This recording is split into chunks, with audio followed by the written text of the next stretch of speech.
I'm going to make a real issue of this year, this trashing of Australia, because it's already blowing up in our face now. Today, another example, and from Woolworths, would you believe, after just defending them. How woke is this? Last year it campaigned for The Voice, should have learned a lesson.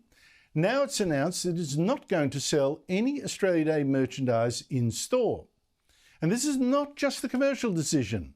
It's also political, because it says, yes, there's been a gradual decline in demand for Australia Day merchandise from our stores over recent years.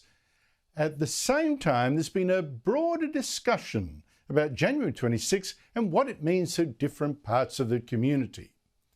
Joining me again this year is Sophie Ellsworth, media writer for the Australian newspaper. Sophie, thanks for your time. Lovely to see you again. Why does Woolworths let shoppers who are against Australia Day stop it from selling Australia Day merchandise to people who are all for it? Well, as you said, Andrew, they're claiming that this is a commercial decision and also with the animosity towards January 26, they think this is a smart decision. But as you reminded viewers, they were the supermarket that threw their, or Big W, owned by the same company, threw their support behind The Voice and were putting announcements over, their loudspeakers in the lead up to The Voice, showing their support, and that to pull that.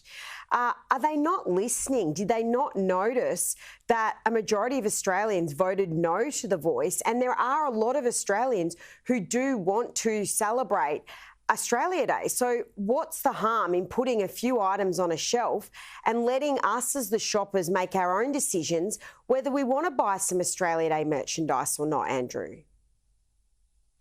Exactly correct. I think they're just out of touch with their audience. I think it must be the ponytails in marketing who are running that joint. But Sophie, I rang you with this news. I said, let's talk about this tonight. You were standing in a Coles supermarket. What did you find there?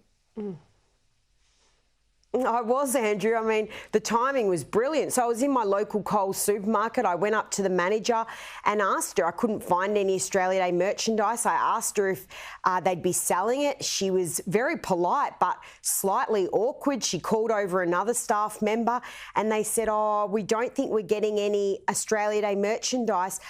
You'll have to try another Coles. Seemed very bizarre. Mind you, I do live in the electorate of Goldstein that has voted massively yes. So I looked online, Andrew, the Coles website. Don't get too worried. They're selling koala face masks and echidna serviettes. So there's still some hope for us, I guess, Andrew, if you want to try and celebrate Australia Day. Well, I feel almost a moral duty to go down to my local Coles in the next town and buy out big on echidna serviettes or whatever it was. But to the media, Sophie, the ABC this week admitted it was wrong for an ABC reporter who's Muslim to publish this ABC TikTok video promoting, in my opinion, a boycott of all Israeli products. Here she is. Notice anything about this fridge? There's no Coke, Fanta or Sprite, and that's a very deliberate choice. I've worked out that I was spending close to 40 to 50 grand a year on just Israeli and American products. I've been in the boycotting of those products now for just under 2 months. Oz is one of many people taking part in the Palestinian-led boycott divestment scheme, which is a movement that lists brands that supporters of Palestinians are discouraged from buying from because they have some sort of tie to Israel, according to BDS, whether it's donating money or associating with certain people. Now, I note, by the way, that this ABC reporter, an Australian, actually identifies as Palestinian in her ABC bio.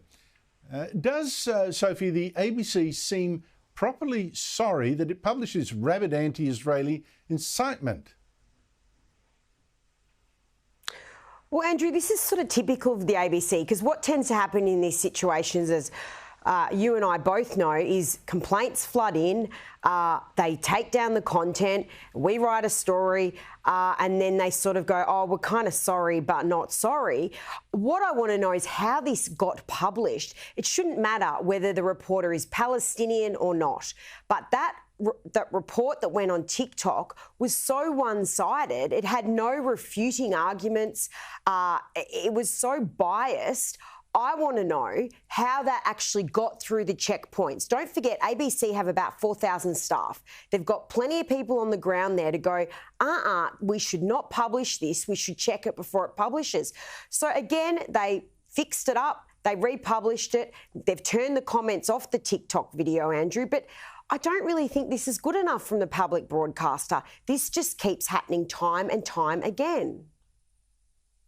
Yes, just this week the ABC put out a statement, we've rejigged it, we've balanced it up a bit, but I don't think that. And I might point out this reporter still had up another TikTok on her own account of an interview she did do with the ABC about the boycott of Zara, the clothing shop, for its alleged links to Israel. So there's, like you say, sorry, not sorry.